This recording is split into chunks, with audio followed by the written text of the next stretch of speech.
Hi, kids. Welcome to Bear Time Adventures. My name is Charles Wallace. And like I always tell you, you can call me Charles, you can call me Mr. Wallace, or if you want, like my own kids call me, you can call me Bear. Today's story is actually about one of you, an amazing boy who so many think is a hero. His name is Eric. And you see, kids, while others might focus on Eric's disability, Eric only sees his ability. And for that, he is a true hero. Now, I have a little secret for you. Promise you won't tell anyone.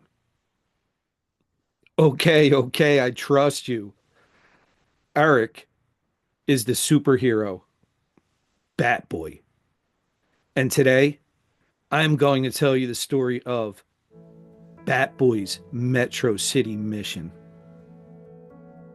In the lively, sprawling city of Metro, where skyscrapers seemed to touch the stars, lived 7-year-old Eric. By day, Eric was just a kid with a heart full of adventure. He loved superheroes more than anything else, especially Batman. But unlike most kids, Eric needed a wheelchair to get around. And though he couldn't run through the streets like Batman, he dreamed just as big. Eric's love for superheroes had started with bedtime stories his parents would tell him. They always reminded him that real heroes weren't just strong or fast, they were brave and kind. Those words had stayed with him, especially on the tougher days, and Eric often imagined himself as one of those heroes, rolling through the city to save the day. One chilly night, after finishing his favorite Batman comic, Eric heard a gentle knock at his bedroom door. His older sister, Ellie, peeked in, a grin spreading across her face. "Hey, Eric," Ellie said, holding a mysterious box. "I found something today that I think you'll like." Curious, Eric tore into the package, and there inside, he found something incredible. A sleek black cape, a mask, and a shiny metal badge with a bat symbol engraved on it. His heart raced as he ran his fingers over the smooth fabric of the cape. There was a note inside that read, "For Metro City's newest hero, Batboy. Wear this when the city needs you." Eric looked up at Ellie, and she winked. "Come on, let's test it out." With excitement buzzing between them, Eric wrapped the cape around his shoulders, slipped on the mask, and secured the badge to his shirt. Just as he did, his wheelchair began to glow and whir. It transformed before his eyes, becoming the Bat Chair, his very own crime-fighting machine.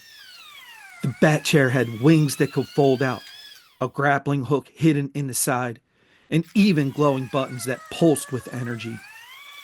Eric could hardly believe it. The chair even had boosters on the back, giving him the speed to race through the city faster than he'd ever imagined. His sister Ellie, a tech genius at just 10 years old, had spent weeks secretly designing it for him. "Go on," Ellie encouraged, smiling. "Let's give Metro City the hero it deserves." Just then, Ellie's smartwatch buzzed. She glanced down and gasped. "Eric, Batboy, someone's causing trouble at the art museum. They're trying to steal the city's prized painting." Without hesitation, Eric pressed the glowing button on his bat chair, and the boosters roared to life. Yay! With Ellie cheering him on, Batboy shot out of his room, zooming down the ramp and out onto the city streets. The art museum loomed in the distance, its towering arches casting shadows in the moonlight. As Batboy rolled closer, he noticed something unusual. A shadowy figure was moving inside, slipping silently through the halls. Batboy entered quietly, activating his Batchair's quiet mode, which muted his movements. In the main gallery, he saw him, the villain known as the Artful Dodger, who was famous for leaving riddles at every crime scene. Dodger wore a dark trench coat and a wide-brimmed hat, glancing around as he prepared to steal the museum's prized painting. "Hold it right there, Dodger!" Batboy's voice echoed through the room. Dodger turned, a sneaky smile on his face. "Well, well, if it isn't a Batboy. Let's see if you're as clever as you think." With a flick of his wrist, he scattered marbles across the floor, hoping to trip Batboy. But Batboy was ready. He pressed a button, activating his steady mode, and zoomed forward with ease, dodging the marbles like a pro. Then, Batboy quickly deployed his grappling hook, swinging it toward Dodger and catching his coat just in time. But the slippery villain wiggled free, tossing a riddle over his shoulder as he disappeared into the night. "Find me where the stars meet the sky, or I'll vanish. Don't ask why." Ellie's voice crackled through his communicator. "Eric, he's headed to the planetarium." Batboy nodded, rolling his shoulders back with bravery. The chase was on. The planetarium's dome glowed faintly under the starlit sky. Inside, stars were projected across the ceiling, casting an otherworldly glow over the room. But something wasn't right. The stars seemed to flicker oddly, as if someone were tampering with the machinery. Inside, Batboy spotted the Artful Dodger again, fiddling with the star projector. Dodger turned and noticed him, throwing a smoke bomb that filled the room with glittering fog. "Time to disappear, Batboy," Dodger taunted, his voice echoing from somewhere in the mist. Thinking fast, Batboy flipped down his night vision goggles, which Ellie had built into the bat chair. Through the greenish glow, he saw Dodger trying to make a run for it. With a quick tap on his chair's control panel, Batboy activated the grappling hook again, launching it toward Dodger. The hook latched onto Dodger's coat, stopping him in his tracks. "Not so fast, Dodger," Batboy said with a grin. He reeled Dodger in, ready to bring him to justice. But before he could get close, Dodger pulled a lever, causing a trapdoor to open. Batboy watched as Dodger disappeared into the darkness below, leaving only another clue behind. "Meet me at the city's beating heart." Ellie's voice crackled again, excited.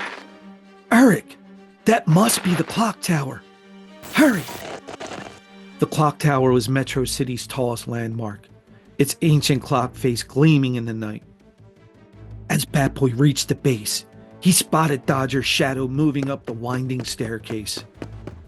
Inside, Batboy quickly ascended the ramps, dodging laser tripwires that Dodger had set up.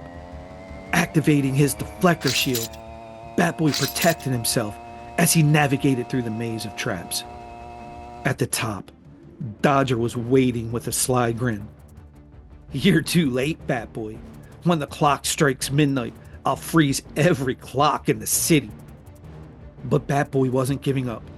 He remembered his sister Ellie's words. "You're not just a hero, Eric. You're my hero."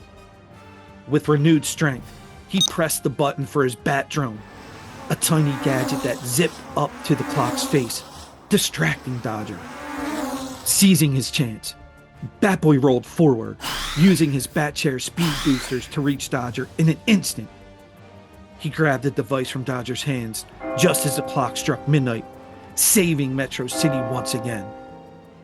Dodger, realizing he was beaten, slumped to the floor in defeat. Batboy gave a nod, his heart swelling with pride. As dawn began to paint the city, Batboy rolled back home. His bat chair scuffed, but his spirit soaring. The city lights were twinkling in the early morning, like 1,000 stars cheering for him. When he reached home, he slipped off his cape and mask, hanging them carefully. As he gazed out his bedroom window, he saw his reflection. A proud, determined boy, who'd embraced his inner hero. He heard Ellie's voice in his mind, her words filling him with pride. You're not just any hero, Eric. You're my hero. Just then, his mom appeared in the doorway, her face soft with love. She didn't know about his secret, but she could see the joy in his eyes. You look like you saved the day, Eric. Eric grinned and whispered, Maybe I did, Mom. Maybe I did. As he drifted off to sleep, the city began to awaken.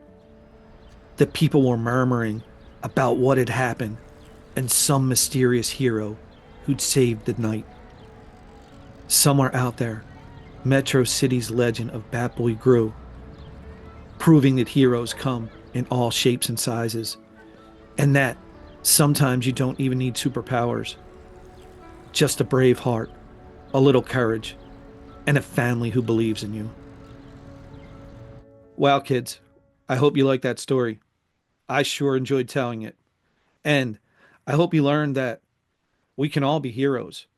And if any of you watching want and you would like to be made a hero into your own story, well, ask your parents to send me a message. I love hearing about all of you and how you are heroes. So tell your parents to let me know. And thanks again for tuning in for Bear Time Adventures.